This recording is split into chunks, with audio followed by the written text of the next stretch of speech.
Hi everyone. So we're going to be opening the Phantasma Tarot by Paulina. This was the second deck that was gifted to me by a lovely friend and client.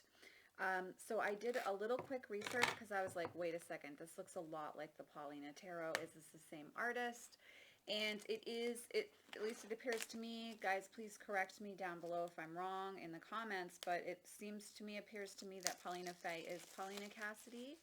And so this is another of her tarot decks, which, as many of you may recall, way back in the day when I first started the channel, I really loved her decks and I used them a lot. So, and it's interesting that I've kind of been thinking about them lately, and then this deck was gifted to me, so I'm really looking forward to working with it. Also, again, by US Game Systems, and this is the front of the tuck box. Look at the little insignia there, so cute. It says, Phantasma Tarot draws you into the colorful world of daydreams and magical visions, where kindred spirits guide you on an exciting journey through the 78 cards of tarot. You will learn a great deal about yourself from these mentors and mystical creatures. The 76-page guidebook shares their messages and life lessons, as well as instructions for 2 Phantasma Tarot spreads. So, oh, I love the card backing on this one too, guys. Look at that. That's beautiful. Okay, so before I get too sidetracked, the inside of the tuck box is this kind of like beigey pink tone. And let me just see. So we don't have card image reproductions in the guidebook meanings, but we do have a couple paragraphs there. She does have reversals. And then for the minors, it is a smaller amount of information there. Not a whole, just one page of introduction there in the guidebook. So there's not a whole lot there with that. There's that beautiful dragon there who's so cute.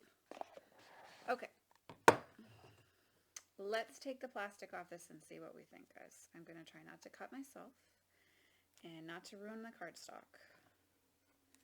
My ultimate goal when opening a new deck. All right.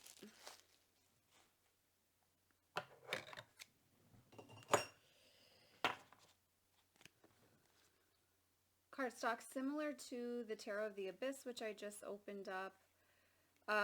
Maybe a little bit flimsier, but I think once it breaks in, it will be enjoyable. Cardstock size, the card size is, here's a Rider-Waite-Smith to compare, so a very similar size, a little bit bigger than traditional Rider-Waite-Smith. Here is the imagery here, starting with the Fool. Wow, excuse me. I love that, Paulina's images are very dense, similar to Stephanie's Shadowscapes Tarot, where there's a lot of little things that you want to look at and pay attention to. And while I still get that feel, it's not quite as busy as the Paulina Tarot. So that, that's something that's, sometimes I love that and then sometimes I don't, which, I don't really want that level of fullness in images. So the beauty of working with multiple decks is that, you can go for what you want there. So it's nice that she's offering us this tarot deck that has a little bit less as far as density of being packed with beautiful things in every corner and center. Hold on one second. Excuse me. Sorry about that. dry throat today. All right, so there's the Chariot, which I like that depiction a lot. Strength card. So you definitely get this feeling of spirit animals and familiars showing up. I love the soft watercolor tones she uses. We have an owl for justice.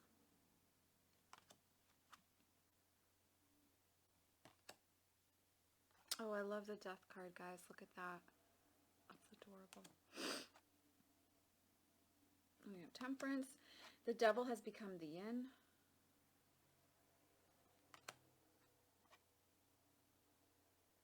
The Tower.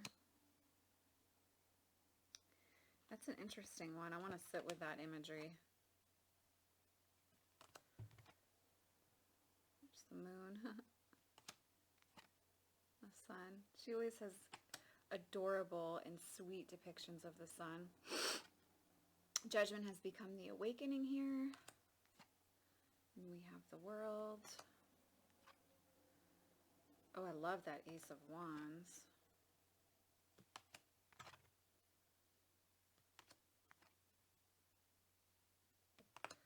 Oh, guys, look at that 5.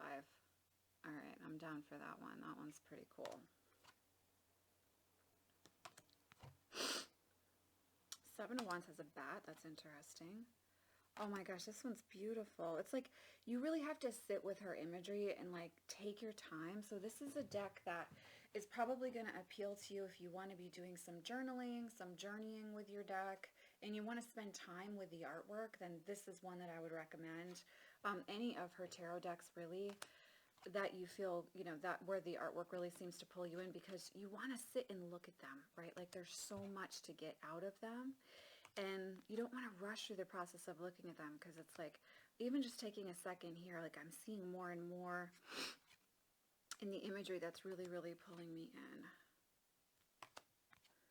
There's the Ace of Cups. The aces are just gorgeous in this deck.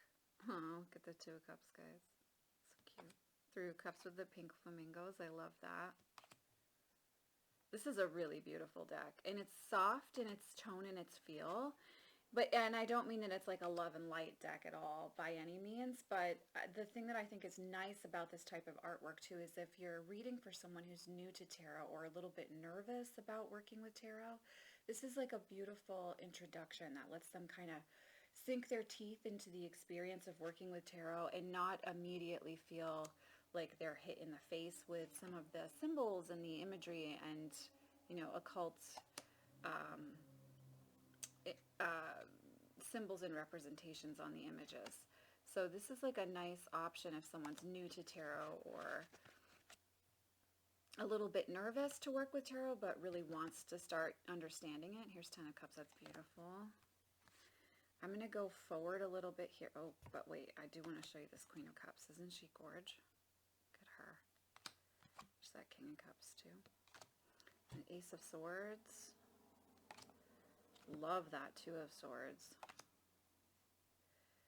3 of Swords is an interesting depiction. I'm gonna have to sit with that one. That's a very, very different type of feel. Insofar as you definitely feel the pain in the jester's face, in the clown's face. But I'm going to have to sit with the imagery of a jester, a clown, someone feeling that type of emotion there. That's got a lot of layers to it. You guys know I don't like to show you everything, so I'm not going to show you all of them. There's 7. Ooh, look at that 7 of Swords. Yes. That's gorgeous. 9 of Swords is beautiful too. Oh my gosh, this deck is absolutely just stunning. There's Queen of Swords. There's Ace of Pentacles. 3 of Pentacles. Look at the 5 of Pentacles. This beautiful depiction there of the 6. Oh, I like that. I think I'll stop there. I'll let some of them be a surprise for you if you don't have the deck yet and you want to buy it. So, first thoughts, I'm super excited to work with this deck. She's absolutely stunning. I can see why my friend sent me this one to work with, because it's definitely something that's right up my alley, especially this time of year too, late fall, early winter. It's a beautiful deck to work with for that turnover of season. And here in New England, you know, I at least really like things slow down as you approach this time of year. And especially with the weather during the winter, you know, you never know when you're going to have a day where you're going to be doing remote learning at home, or just like having to actually take a day off due to snowstorms. And this is the type of deck that works perfectly with a cup of hot chocolate and just time to sit and kind of ponder the imagery and let it sink in. So this is the Phantasma Tarot by Paulina Fay. I will have a full review in the next month or so coming to the channel. But first impressions is I really love this one. I'm very excited to work with it. And the card backings are absolutely beautiful. So I'll see you in the next video, guys. Much love, many blessings.